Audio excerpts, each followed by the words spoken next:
काफी दूर से लोग आए हैं, उनके विचार भी सुनना जरूरी है। मैं युवा साथी टीम का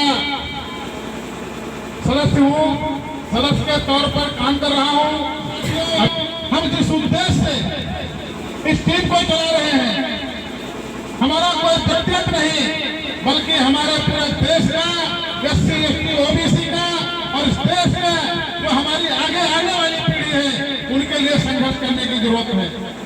क्योंकि शिक्षा, आरक्षण, रोजगार, ये तीन चीजें हमारे पास नहीं होगी। शिक्षा पे दोहरी नीति चल रही है। इस देश में वन नेशन वन इलेक्शन की बात चल रही है और हो भी गया, लागू भी लोगों ने कर दिया, बिल पास भी कर लिया। तो दोहरी शिक्षा, एक परीक्षा, इसका विरोध होना चाहिए। क्योंकि हम दोहरी प्रकार की शिक्षा ले रहे हैं।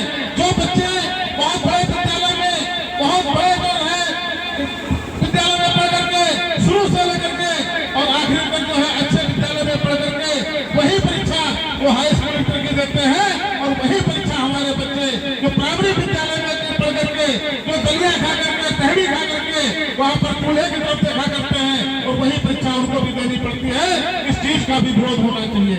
इसलिए शिक्षा व्यवस्था एक प्रकार की होनी चाहिए, दोहरी शिक्षा खत्म होनी चाहिए, साथ में इसकी भी मांग होनी चाहिए।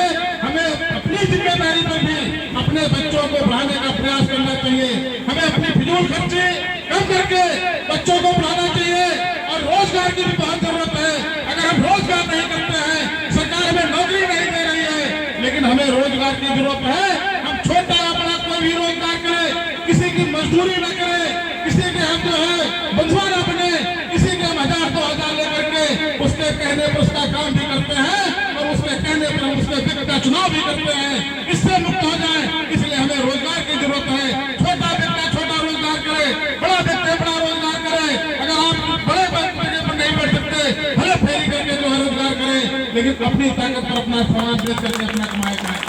साथियों, आरक्षण की बात आती है, हमारे लोग तर्कशील नहीं होते हैं, हमारे लोग तर्क नहीं कर पाते हैं। हमारे लोगों को मनवादी व्यवस्था के लोग, आरक्षण विरोधी लोग हमारे लोगों को चिढ़ाने का काम करते हैं और कहते तुम आरक्षण से खाते हो। अरे हम आरक्षण से नहीं खाते हैं, जो तुम्हारे हजारों साल आरक्षण तुमको मिला, उस आरक्षण के बदौलत तुम जिंदा हो, नहीं तो तुम जिंदा नहीं होते। साथियों, इस देश का बंटवारा हुआ, इस देश में देश बांटा गया। साथियों, देश बढ़ गया, अलग चला गया।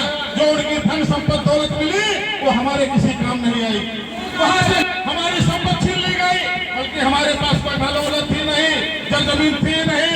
आप देश आजाद कर लिए, देश आजाद हो गया, हम आजाद हो गए, लेकिन हमें धन धरती का बंटवारा नहीं किया गया। हमें कोई हिस्से में कोई संपत्ति नहीं मिली, धन धरती नहीं मिला। जब हमें कुछ मिला ही नहीं, तो हमें आरक्षण की जरूरत तो है ही है। आज अगर आप धन धरती संपत्ति बांट दो, हम आज आरक्षण छोड़ देंगे। अगर ज्यादा आरक्षण से तकलीफ होती है तो पूरा वक्त नष्ट कर दो। बाबा साहब अम्बेडकर जो 2 वोट का अधिकार लेकर आए थे, पूरी जिंदगी अपनी लगा दिए थे, हमें 2 वोट का अधिकार दे दो, अपना आरक्षण अपने घर में रख लो।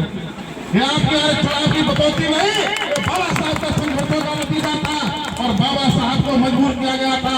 गांधी जैसे लोग अनशन पर बैठे थे, कस्तूरबा जैसी महिला पैरों पर पड़ी थी, तब बाबा साहब अम्बेडकर माने थे। इस देश को जो है साथियों संभालने के लिए, उठाने के लिए हमारे बहुजनों ने बहुत संघर्ष किया है, बहुत काम किया है। आज उसी लाइन में हमें खड़े होने की जरूरत है, उसी लाइन में खड़े होकर के काम करने की जरूरत है। हम कहेंगे हम काशीराम नहीं बन सकते, हम कहेंगे हम बाबा साहब नहीं बन सकते, हम कहेंगे हम ज्योतिबा फुले नहीं बन सकते। वो पूरे देश के लिए काम किए हैं, लेकिन आप इस गांव बदेहरा के लिए तो बन सकते हैं, जहांगीराबाद के लिए तो बन सकते हैं, महमूदाबाद के लिए तो बन सकते हैं। आप जिस क्षेत्र में, आप जिस गांव में, जिस जगह पर रहते हैं, उस जगह के लिए काशीराम बन जाए, उस जगह के लिए बाबा साहब अम्बेडकर बन जाए, उस जगह के लिए महात्मा ज्योतिबा फुले बन जाए, सावित्रीबाई फुले बन जाए। साथियों, देश का, हमारे समाज का कल्याण हो जाएगा।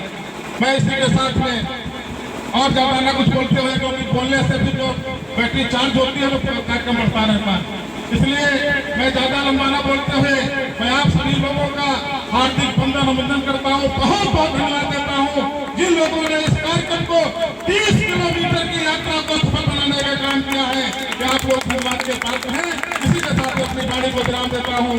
नमो बुद्धाय, जय भीम, जय भारत, जय संविधान।